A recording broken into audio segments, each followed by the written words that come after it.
Hello there. Now, if you've watched my curry kitten channel, you will see that when I go to the field, I often film myself doing a sort of intro before I fly something like a quad. And for that, I use my GoPro 4 Silver, and I basically hold it away from myself and I'm speaking to it. And I use this frame here so the microphone can still hear me, because if it was in a case, obviously, it wouldn't hear much. The problem is the GoPros really do pick up wind noise very badly. I mean, I change my position around, I try and keep out the wind, but you often get a lot of whoosh, wind noisy stuff. So I have bought from Amazon this thing called Fantaseal, and these came in a variety of packs, and there's essentially more in than I want. You've got this long cable for a microphone and this kind of microphone clip, but the reason I wanted it was for this and this. So this is a USB connector to 3.5mm jack. There's a little bit of circuitry in the GoPro, which means you can't just put any old USB to 3.5mm converter in there. It needs some sort of resistor or something. But anyway, I thought this was quite neat because this just goes in like that. If you've looked at the official GoPro one, apart from being about £40, it's basically a long stiff cable, which isn't very good. And then what you've got is that then pokes down there, and you've got this situation. Now, these obviously aren't the sort of dead cat type things, but I'm figuring, and I'm hoping, this will make a difference to the wind noise I get than not having one at all. But I don't know, I'm going to find out and I'll see how it goes, and if I need to potentially replace one of these with something a bit more furry, then I can try. But let's try it out and see how it goes, because it was only... So this whole set, including these bits I don't want and the nice little case, was £20.99 I paid on Amazon, which is about half the price of just the USB to 3.5mm jack converter for the official GoPro stuff. So I thought it's not too much, but I'm not sure if this is going to do much about the wind noise or not, but it's worth a try, isn't it? So yeah, let's test it out. If I can go to the field in a relatively, I mean, it doesn't have to be particularly windy, I'll just do a quick intro to this without it and one with, and we can see what the difference is. Join me in a second.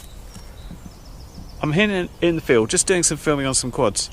There's not much breeze here, but I've got the microphone in and I'm just going to turn around, see how it is, and then I'll try it without the plug-in mic and see if we get anything. Got a little bit of a breeze coming in this way, and now some more coming over here, so hopefully that's going to get picked up. Okay, let's try it without the mic. Okay, so this is without the mic because it's over here. Again, a little bit of breeze, there's not much. I wouldn't expect a lot of wind noise today, but perhaps just a little bit. So I guess we see how it works with when there's just a little bit. At the moment there's none at all, so I'm not expecting a difference. Come on, wind, but I want you never here. A little bit of wind coming over, quite light.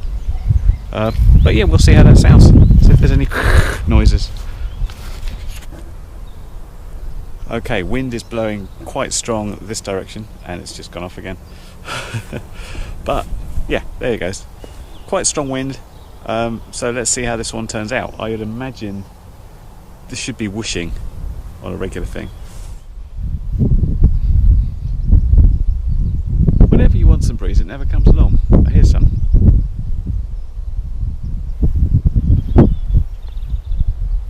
Hopefully that's enough. Test at least. We'll see what happens. Sorry about this weird angle. I noticed when I was doing a bit to camera and I was flying, I got some feedback in the microphone, which seemed to be caused by this. So I was interested to see if I could just reproduce it and see if it was basically something that was going to happen all the time. So this is the radio off. Let's turn it on. Welcome to OpenTX. Throttle warning. Switch warning. Okay, so what happens if I bring this up a little bit close, further away, close, further away, and then switch off? Let's see. Well, I was quite impressed by this. I've since been out doing some more filming. Sophie was using this for me, and the wind was really quite strong, and you can pick up what is the wind, the actual sound of the wind, but without that sort of the popping of the mic. I'll show you a quick clip here and you see if you can just hear it.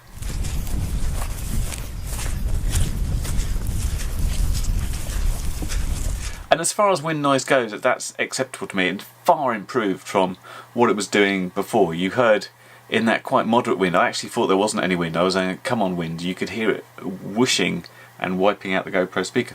As far as the negatives go, there are two. So you saw what happened when I put my radio with it. Now this is an issue for me. I don't think everyone's out there with holding radios and stuff. It's just something I need to be aware of. So when I'm doing filming, it's pretty much when I'm wearing it on my head and I'm like launching a plane, I've got the radio in my hand, that's where it's going to be a problem there for me. So I'll have to think of something else about that. The other thing it does do, the recording level is very quiet. So I find myself having to come into my video editor and boost the volume there. This has been fine because what it does record is very clean. So when I boost my volume now, I'm not getting any distortion. I'm just getting the volume come back to where I want it. But something to be aware of. It's a quiet recording thing. You'd probably have to be quite close to it to really make a difference there. Aside from all that, I was pretty pleased with it. It got rid of that wind noise, which was the real crucial thing that was winding me up. So yeah, quite like it. I'll stuff the link down below and I can show you where it is on the Amazon page. And if you want to check it out, be my guest. I will catch you in another video. Bye for now.